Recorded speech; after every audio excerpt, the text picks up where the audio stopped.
Good morning, everyone. My name is Gina Ford. I'm the Communications Director for Prince George's County Executive Angela Alsobrooks. For the last few months, the county has been involved with mediation with the Green family, Mr. Billy Murphy and associates of Murphy, Falcon, and Murphy. It's regarding the shooting death of Mr. Green by a Prince George's County police officer, and today the county executive is prepared to announce the settlement agreement. First, we'll hear from County Executive Alsobrooks, followed by Judge Stephen Platt, who served as mediator, Mr. Billy Murphy of Murphy, Falcon, and Murphy, followed by Shelley Green, daughter of William Green. Police are given by this community an awesome and tremendously difficult responsibility of protecting life. They are also likewise given an authority that is not shared by any other in this community, and that is the authority to take life. That authority is given to the police by this community. It is a trusting relationship shared by the community and police. And when that trust is abused, it is necessary to take swift and decisive action. And so I'm joined this morning. I want to thank Mrs. Green, who's here, Miss Brenda Green, who is the mother of William Green. I am also joined by Shelley Green, who is the daughter of William Green. And William Little is here, the son of William as well. And I want to thank them for joining us. I also want to thank Billy Murphy and Malcolm Ruff of the Murphy Falcon Murphy Law Firm, who are present today. On the evening of January 27th, 2020, I received a phone call that I will never forget. The phone call came and said that one of our police officers had shot and killed a gentleman who was seated in the front seat of a police cruiser, that he was handcuffed, that his hands were behind his back, that he was unarmed, and that he had been shot 6 times. In the hours following that shooting, I also was invited to a briefing at our police headquarters where I learned that our seasoned use of force experts had spent the entire evening, had gone all night long, reenacting this particular situation, reenacting the incident. They even had officers who sat in a car, handcuffed, and just went through various scenarios. And what they determined is that there was no reasonable way and no plausible explanation for how Mr. Green could have attempted to control the gun of Corporal Michael Owens. Now, as this community is aware, I became county executive after spending the better part of my career as a prosecutor. I spent 8 years as a prosecutor, later serving as state's attorney for 8 years. And some may recall that during that time I personally tried 2 murder cases. And it was clear to me after that briefing that Michael Owens should be arrested and charged. I determined that he should not be treated any differently than any other individual who had just shot someone multiple times with no clear justification, as there are not 2 systems of justice. There was no reason, therefore, given the facts and circumstances as I understood them, for a protracted internal review. There was no reason to leave the Green family or this community with questions when we already had so many answers. And so with my full support, and in less than 24 hours of the shooting and Mr. Green's death, the officer involved in the shooting had been arrested and charged with murder by the Prince George's County Police Department. The evidence was clear that Corporal Owens needed to be arrested and immediately charged with murder, and a grand jury later agreed. Now, although this action was necessary, I have to tell you that it was not one that I took pleasure in. In fact, this was the first time in Prince George's County's history that we have ever charged an officer with murder for killing someone in the line of duty. While the criminal charges are still pending, I'm here this morning to announce that Prince George's County has reached a settlement agreement with the Green family for $20 million. Now, be clear, there is no price that you can put on the life of a son, a father, an uncle, a brother. There is no appropriate price tag to accompany a loss like that one. But we believe that the actions taken that night against Mr. Green and ultimately taken against his family warrant this settlement. To Brenda Green, Mr. Green's mother, I know this will not bring back your son. We've had this discussion just a moment ago. I am deeply sorry for your loss. I understand that this will not bring back your son, but we want to thank you, Ms. Green, for your grace.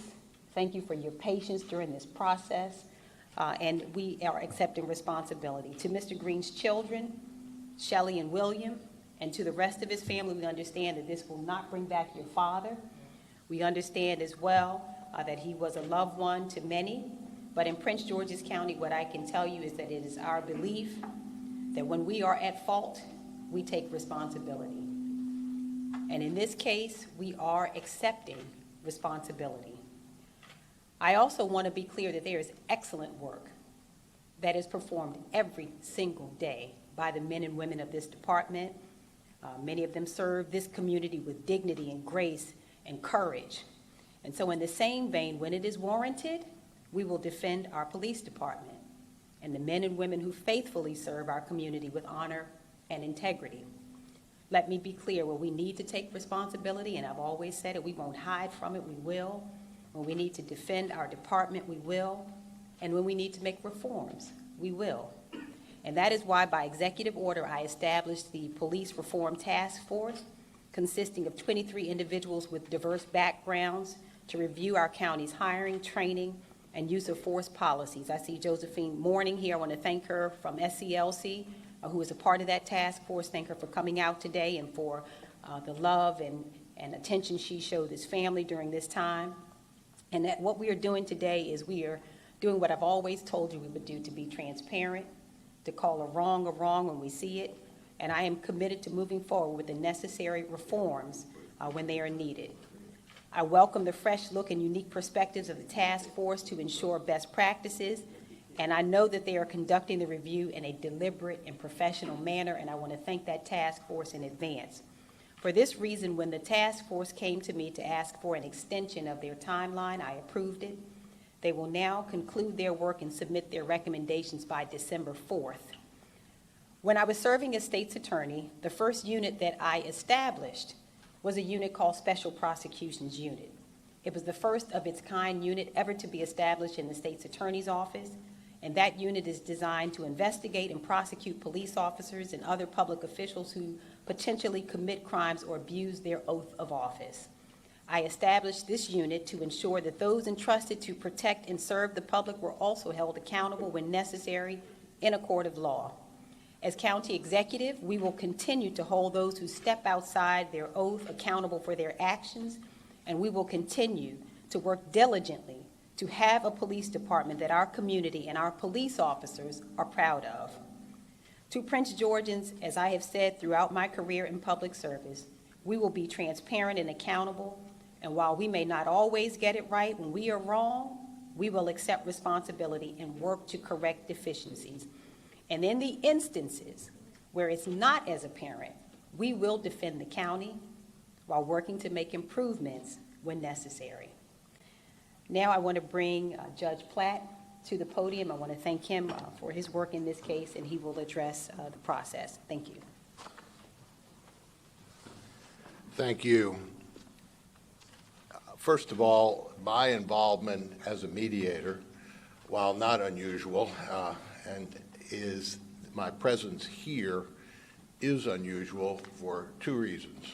One, all parties in a mediation in this have a right and expectation by law and by rule that all of their communications will be held confidential by both the parties, by their counsel, and by the mediator.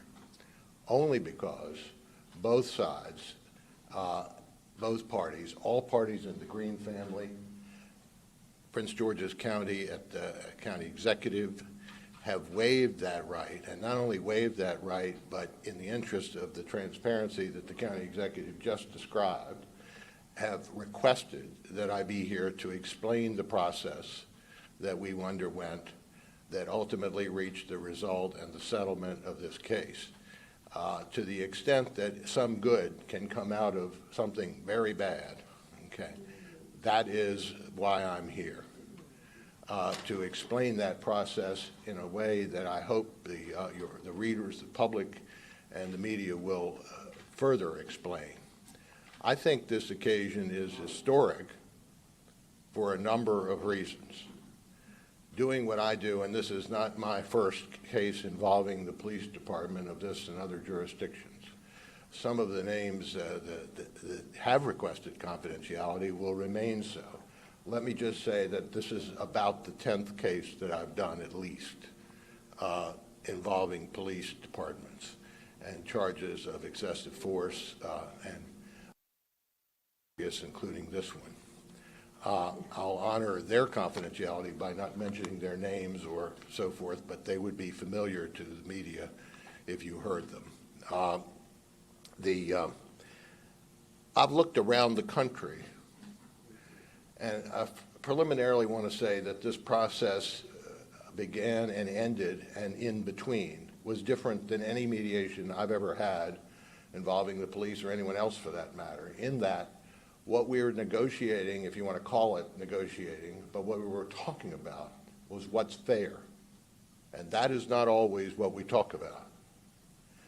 We being the county, we being the Green family, who were able to overcome their grief, their understandable grief and anger that I can't comprehend, in order to engage in this process. It took tremendous strength, and with the aid of their counsel, they showed that strength to me and to everyone else involved. I look around the country. I look at George Floyd, I look at Breonna Taylor, and I see cases that the government that's responsible did not step up, and in some cases still hasn't. This government stepped up immediately, without any hesitation, in the manner that was described by the county executive. Her involvement was instant in the manner that she described, even earlier than the mediation. And it was positive, and it was productive, and the only issue for her, and I had personal discussions with she and her staff, was what is fair to the Green family and to the community of Prince George's County.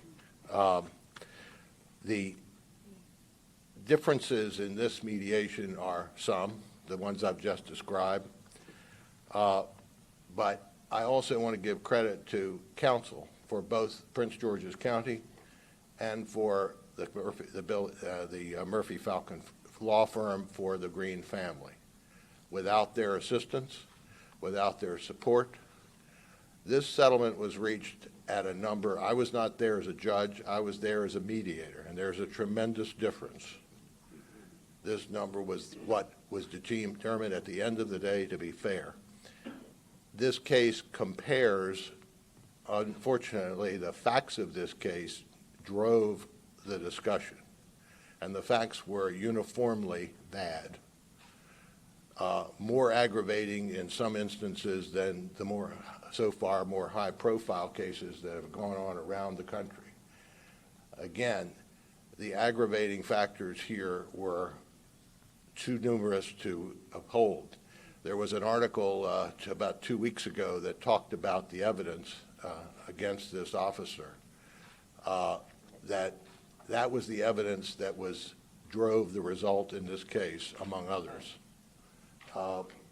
And it produced, because all parties had an open mind, and all parties were not interested in theater, they were interested in fairness, and there is a difference. We were able to reach the result that we reached. County executive pointed out there's no such thing as a price on someone's life, Mr. Green or anyone else for that matter, but in this case, the egregious facts that led to his demise produced no arguable defense.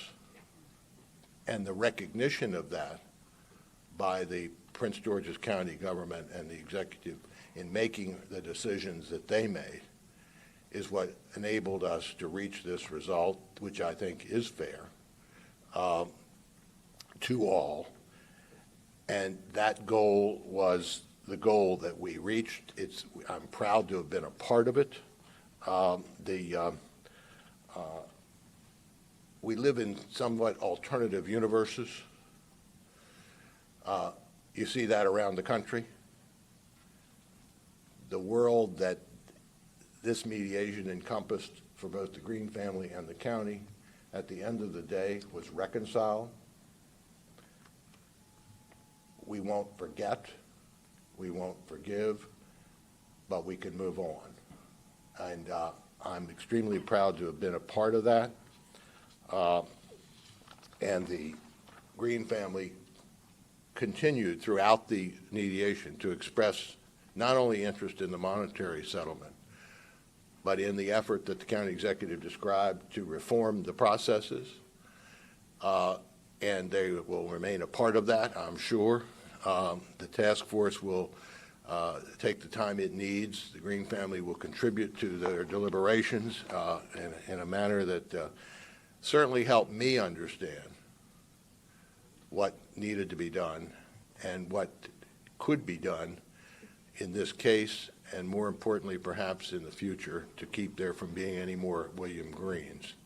So I want to thank everybody who participated for helping me help them reach a result that I hope will be viewed historically, particularly again in the context of what's going on in this country in these cases. And this jurisdiction, once again, and I have fond memories of it. I was here as a judge for 16 years, as a circuit court judge, 3 as a district court judge, and when I was an infant and orphans court judge. So I wish everybody the best luck, and I, again, appreciate the involvement. Sometimes what I do is fulfilling, sometimes it isn't. In this case, it was, and I hope continues to be. Thank you.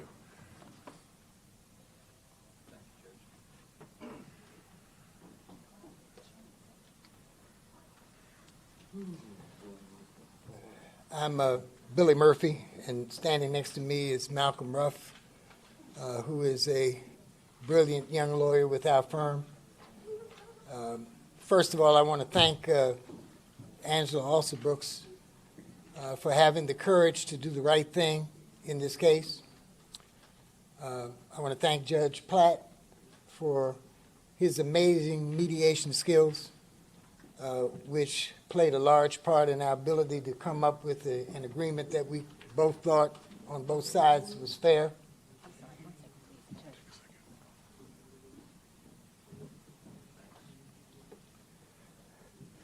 And most of all, I want to thank the Green family, because they are amazing. To know them is to truly love them. Malcolm and I both agree that we have never seen a family this close. We have never seen a family this engaged. At our first meeting, over 20 of them showed up at our office because they all are grieving about Mr. Green, who they call Boo Boo. And Boo Boo was the strength of this family. He was the rock that everybody leaned on. He was the glue that held everybody together. He was a wonderful person with a tremendous personality, and everybody who knew him learned to love him. It was mostly love at first sight because he had that kind of personality. This family has worked with dignity and has cooperated despite their tremendous grief with a process called achieving civil justice. The justice system has 2 components. One is civil. It determines what level of compensation people should get for their tremendous losses. And the other component is criminal. And in that situation, the determination is, did the person commit a crime, and if so, should he go to jail, and if so, for how long? We have finished phase 1, the civil justice phase, and now the family is awaiting the resolution of the criminal justice phase. And all along, all this family ever wanted was fairness. They didn't want revenge. They didn't proceed in anger, even though they were. They didn't proceed on the basis of purely an emotional response because they knew that that would not get us to where we are today. They were rational, fair-minded, sane, and reasonable. Now, from County Executive Alsobrooks' point of view, I've known her for 8 years. I have watched her with admiration and respect. She is a gifted political leader. She is brilliant in the way that she understands and implements policy and in the way she treats other people. She's one of a kind. But she was saddled when she first came into public office as a prosecutor with a corrupt, racist, brutal police department that had a long history of it. On 2 occasions, they were under federal jurisdiction. And recently, they have come under scrutiny because of the racist practices that they have towards black officers. When she was a prosecutor, she couldn't deal with it like she can deal with it now. But now, she has an opportunity to reform the department. And we, both the family and Mr. Ruff and I, are anxious to participate in real police reform. Police reform of the kind that I haven't seen in my lifetime, and I've been practicing for 50 years. Police reform that will stop this from ever happening again. Police reform that will implement body cameras and punish officers if they don't turn them on when they're supposed to, or if they turn them off when they're not supposed to. Police reform that understands that across the world, 8% of the population is not fit to be a law enforcement officer, not temperamentally suited. But amazingly, 40% of the people who apply to be police officers are not fit. And so meaningful police reform screens them out with psychological testing so that they don't become police officers. We need that as well. Yeah. There are a lot of other components to police reform that we will be working on with Ms. Alsobrooks. But we wouldn't be here today without cell phone video cameras.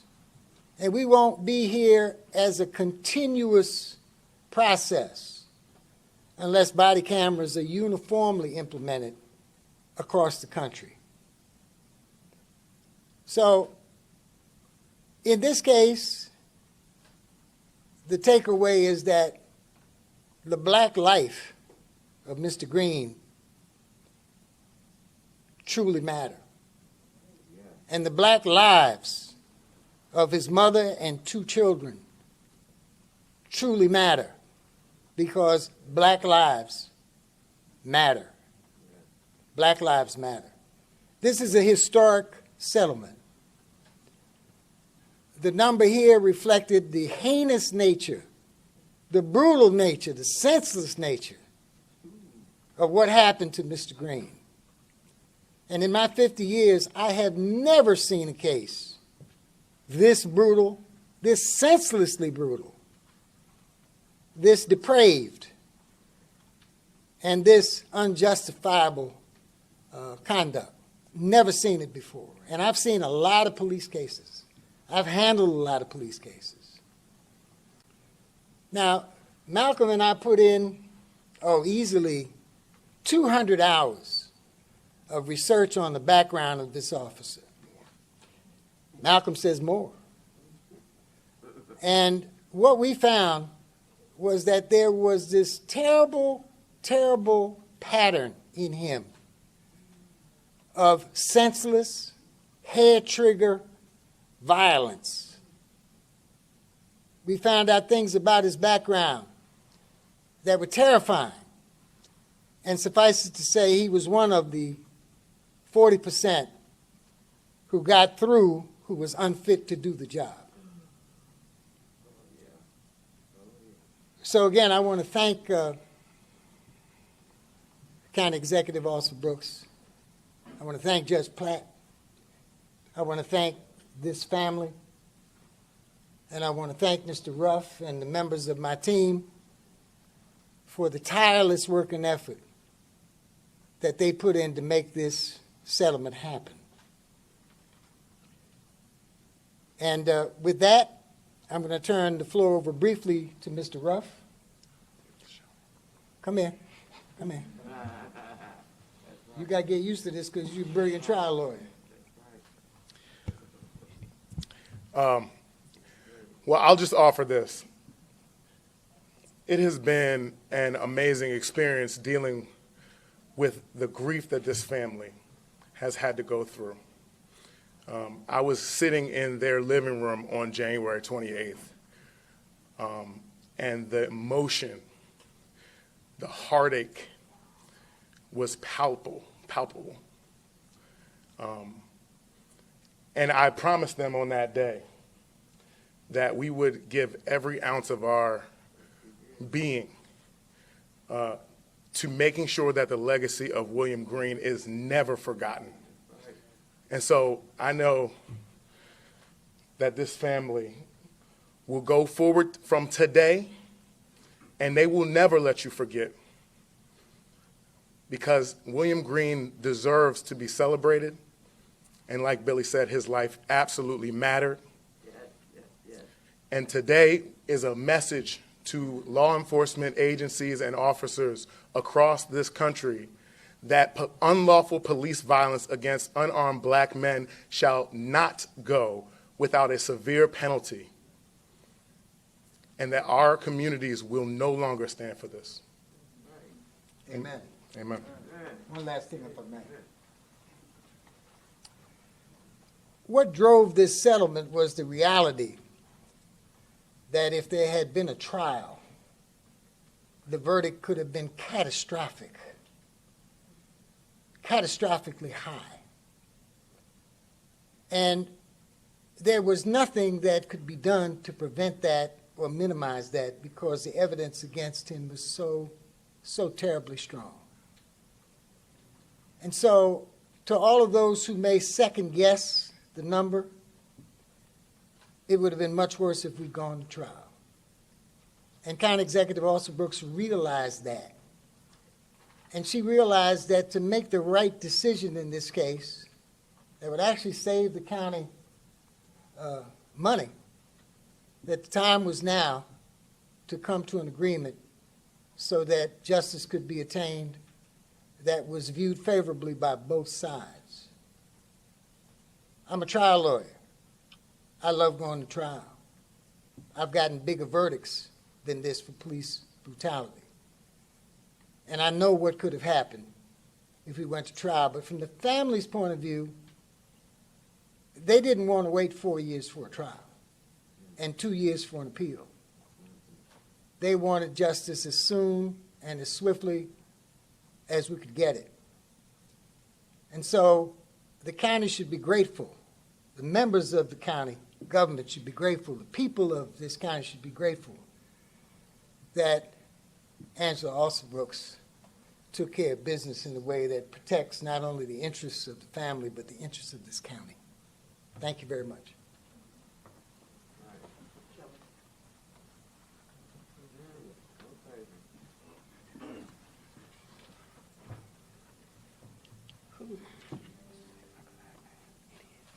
Hello, my name is Shelley Green, and I am Williams Green's daughter and his youngest child. Since January 27th of this year, my life has been flipped completely upside down. Losing my father has been the worst thing that has ever happened to me, and I can't imagine anything in the future that will hurt as badly as this. Words cannot express the pain, sorrow, and emptiness that we feel. My dad was taken from me on my mom's birthday. For the rest of my life, the same day I celebrate another year of life with my mom, I will have to share that day mourning my father as well. From the first breath I ever took, my dad was right by my side. He was always there. Now I'm left alone without him to figure out my life. I hardly sleep at night because that's when I think of my daddy the most. I know he is in heaven, watching over our family and smiling proudly that we have fought so hard to achieve justice for his murder.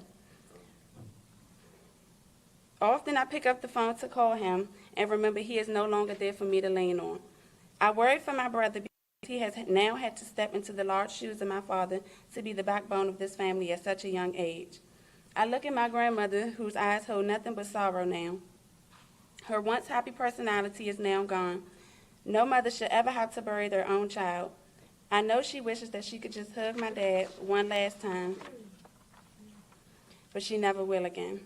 And I know it has crushed her inside. William Green was loved deeply by his whole family. He was the glue that kept everyone together. He was kind, gentle, loving, and an all-around great man. He knew how to make people feel good.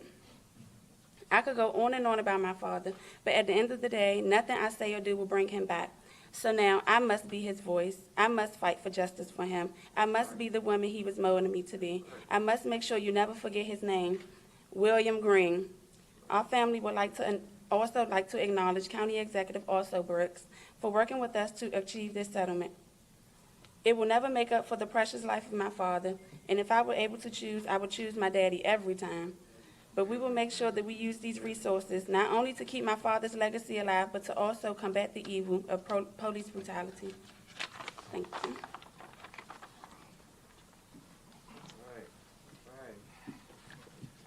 Thank you. And with that, we'll now take any questions from members of the media. Rachel? Hi, I was just wondering for the $20 million you kind of executive could address where it'll be coming from, if it's there's an insurance fund that'll cover all of it, or if it'll be tax dollars, or where they'll come from. Thank you. So the settlement in this case will come out of the county's budget, is essentially the answer, is that the county has to cover, this is a liability that the county will have to cover with its budget. Where do you fund the money for that? Well, you know what, so I understand the underlying question, and let me just answer it this way, that this is a liability that we wish we didn't have. And, you know, if the question is how do we afford it, this is not the way that we want to spend taxpayer dollars, which is why we are doing everything we can to make sure we're never here again. The Police Reform Task Force, making sure that we review every policy, every procedure, and that it is my great hope that I never have to stand at another microphone like this one and announce a judgment like this. And so if that's the underlying question, I think that it's well-founded, that these are tax dollars that are spent on a judgment like this. Much like many of the other counties' liabilities, it will come from the county's funds. Is there a linkage between police reform and the settlement? Is police reform language in the settlement making promises? Well, the only promise we made in the family was really wonderful in wanting to work with us, is that they wanted to work with us. They came and said, this is not a matter of us just wanting to have a dollar amount. We want to make sure that we are able to participate in the systemic changes that the department will make, and Ms. Green made it very clear in the rest of the family that they wanted to be a part of the solution, that they wanted to work with our reform task force to give their suggestions and input, and we will make sure that they will be included and have an opportunity to address this reform task force. How concerned are you about the possibility that there may be other microphones on the Prince George's County Police Department? We learned that there were a number of systems in place that should have caught some of the issues with him that did not. So can you address that overarching? So we're very concerned. I can tell you that we worked immediately following the murder of William Green, that I assembled a group, and we looked to see how this happened. And what we were able to determine is that there was a loophole, that it existed for many, many years, that allowed Corporal Owens to collect workers' compensation while continuing to work, claim an injury, collect compensation, and did not report, as he was required to, this injury, this ongoing injury to the department. So there was a loophole that allowed the company that worked on the workers' compensation claim to answer that claim, to pay him without notifying the county that this was happening. And so this was a lapse in communication between the workers' compensation, the company that was handling it, and the county. And so the police department was not notified about Corporal Owens's workers' compensation, the nature of it, until it was too late. And so we have worked to adjust that loophole now, and to address many of the other issues that have come up, including what do we do to ensure that officers are fit for duty who have been involved in critical incidents. What happens with mental health care in our officers? How do we provide that health care in a way that does not allow an officer who continues to suffer a mental injury to serve in a way that harms the public? So those are some of the questions that we are now working through. But the answer is that we're working to make sure this does not happen again, and that we repair the deficiencies that this particular incident revealed. Yes. What, from some of the research that your firm did, what are some of the reforms you see specifically that the police department can do to improve itself? There has to be external action requiring serious police reform, and there has to be internal action requiring serious police reform, interdepartmental action. The external action involves some of the things I've already said, but in addition, it definitely involves repealing the Law Enforcement Bill of Rights. This is a rare statute that most states don't have, that gives the police extra rights that they can abuse so that investigating their behavior is much more difficult. This is a Bill of Rights that gives them collective bargaining rights that they don't have to earn, that taxes every police department in the state of Maryland and the cities that have to pay for that. This is a department in Prince George's County where there was supposed to be an early warning system that would have alerted because of the things that were going on in the way Officer Owens was policing, and there was not an adequate response to the danger signs that early warning system provided. So these early warning systems have to be upgraded and improved. And the most difficult thing, because if you haven't been screening police officers properly so that the bad apples don't get on the force to begin with, is getting rid of the bad apples that you have that escaped the proper screening. It's easy to keep them off, but it's very difficult to get them off once they have gotten on. Those are some of the things we got to do. I have a much longer list than that, but I don't want to take away from everybody else's time by giving it to you now. But we're happy to be involved with the county executive so that we can bring those things to fruition. I've been fighting for police reform my entire life, and there isn't much that has changed in 50 years. The rhetoric has not changed. The police behavior has not changed. And what that speaks to is that the black community has never in this country been in charge of how it is policed.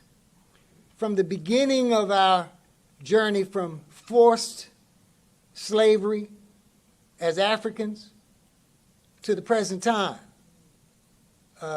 we have been policed in a way that reflected the prevailing view that we are less than human. The police job from the beginning of all of this was to enforce slavery, was to be brutal so that people would stay in line, was to quash righteous slave revolts, was to quash escapes, was to maim, was to burn, was to hang. And this culture is deeply entrenched, even in today's department, which is why you see the curious phenomenon of officers doing the same old thing even though they know they're on camera and being recorded. It's because the culture of policing is so deeply wrong, so deeply racist, that getting rid of it is going to take time. We're going to have to roll our sleeves up. We have to be persistent, and we have to be resolute. And this is not the time for compromise about these fundamentals. We don't want to go in there asking for half measures. No, not now. Because there's enough of a majority in this country so that these reforms should be enacted swiftly by our state legislature and by state legislatures across the country. Mr. Murphy, the chief has stepped down since this case began. Based on your research and what you all have learned about this department and this incident, do you believe that the department is in a better place now?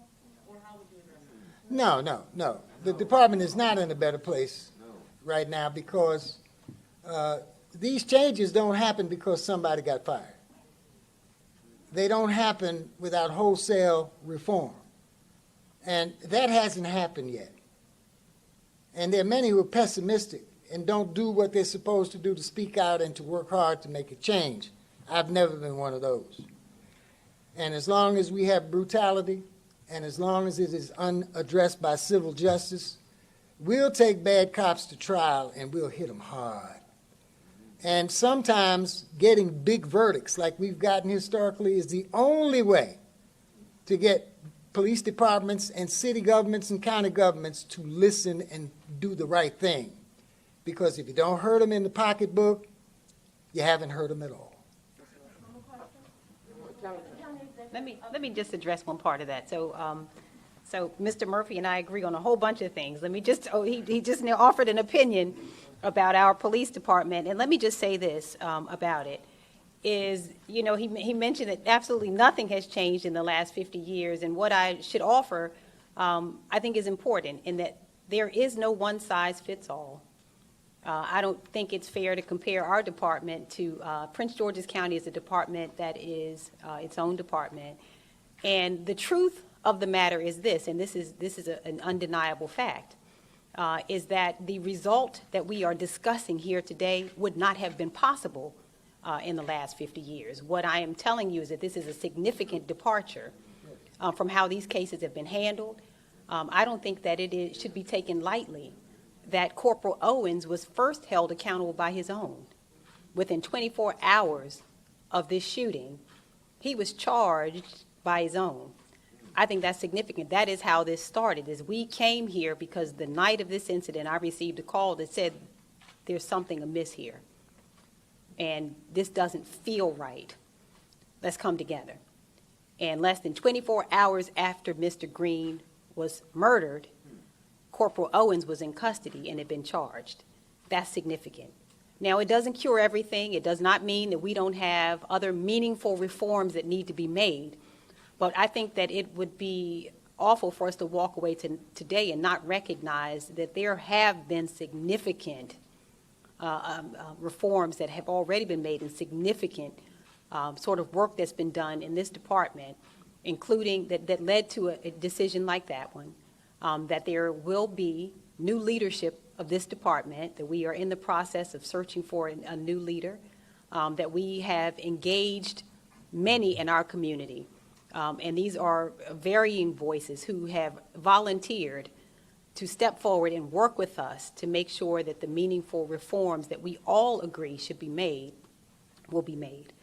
So I think it is important to say that this department is not where we're going to be, but we sure are not where we used to be, and that today, I think, signals that sort of real change that has to happen, and we will continue to do better. We will continue to do better. County Executive, you just talked about the swift reaction from the police department. Attorney Murphy, I believe he said his words earlier that the verdict could have been catastrophic. Can you talk about, and especially from your perspective as former state attorney, what are your concerns about the trial that maybe encouraged you to tell us? Well, I think, you know what, Judge Platt, and I think Billy Murphy spoke to it, is that there were many aggravating circumstances from a civil standpoint that pointed to the county's exposure and liability. And given all the facts and circumstances as they were presented, we determined that the amount agreed to in this case was a fair amount that was fair to the Green family and also was fair to the county. With regard to the officer's bill of rights, a lot of discussion about that. Mr. Murphy just said it's time for that to be gone. Is that on your list of things that you'd like to see the officer? I'm sorry, could you say one more time, Brad? Yeah. The officer's bill of rights is Oh. being discussed by a lot of people. Mr. Murphy just said it's time to do away with it. The Senate is considering it. Where do you come down on the officer's bill of rights? And I think everybody's going to be tuned in Annapolis. I can tell you that I've had conversations with both the Speaker and the Senate President, and that they are eager, and many others. We are led by Delegate Alonzo Washington is one of the chairs on this committee, for example, and we are looking forward to going to Annapolis and making some changes that everybody agrees have needed to be made for a very long time, and I will be a part of that process as well. but not a decision on the bill of rights from you yet. I'm not a legislator, but I will certainly be there, Brad, making sure that I weigh in and that the county's opinion is shared. County Executive, I have to ask because there were protesters who were just out here last week calling for the independent investigation that occurred in the police department's lawsuit to be fully unredacted and asking questions about response to other allegations of police brutality on the department. What is your message to those folks and to the people who are asking for more transparency dealing with the police department, given this outcome? Okay, I'm glad you asked that, because I've said it, and I will continue to say it. I am not litigating a matter that is currently in court at a press conference. I'm just not going to do it. And I know that there's a great interest in having us do that. That matter is still in active litigation. It is not appropriate for me to discuss a matter that is in active litigation, and I'm just not going to do it. Now, there are important reforms that are being discussed. Again, Josephine Morning was here today. I want to thank her, who's a part of that task force. We welcome the input of the public. This is a process that relies not only on experts, but relies also on feedback from the public. We welcome that feedback, and again, the report will be given December 4th. So there is an avenue, there is a vehicle that can be used right now for the public to give us their input, and we want it. We want the input of those individuals who are more than welcome to come before that task force to testify, to give us their input and opinions and suggestions, but to continue to host press conferences and ask me to speak on a matter that is in court is inappropriate. Final question? Stephanie.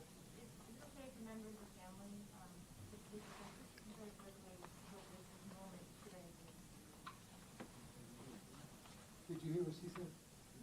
Do you mind repeating the question just one more time for them? Very quickly, this moment today, what this means to you all? I don't think that they're prepared to respond right now. I can tell you that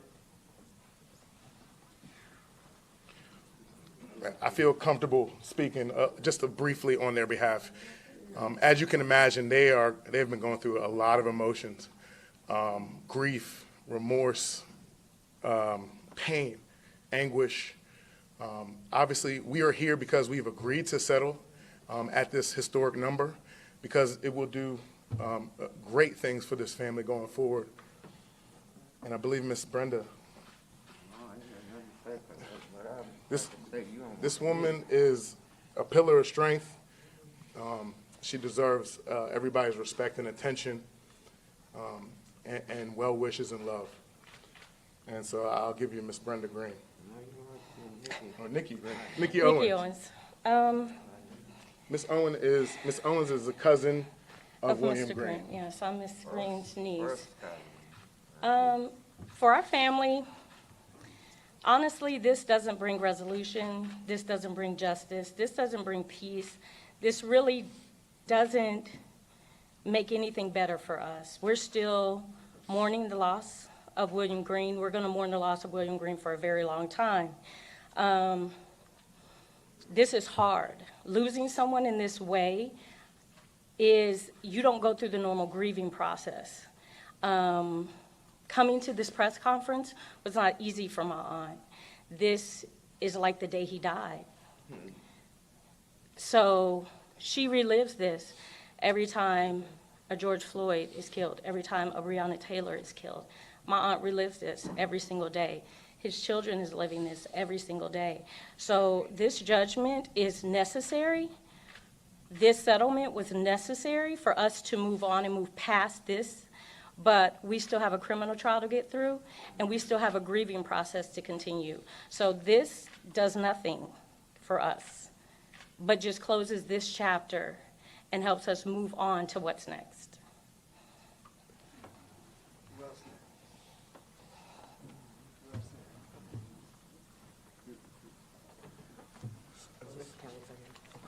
All right, with that, thank you, everyone.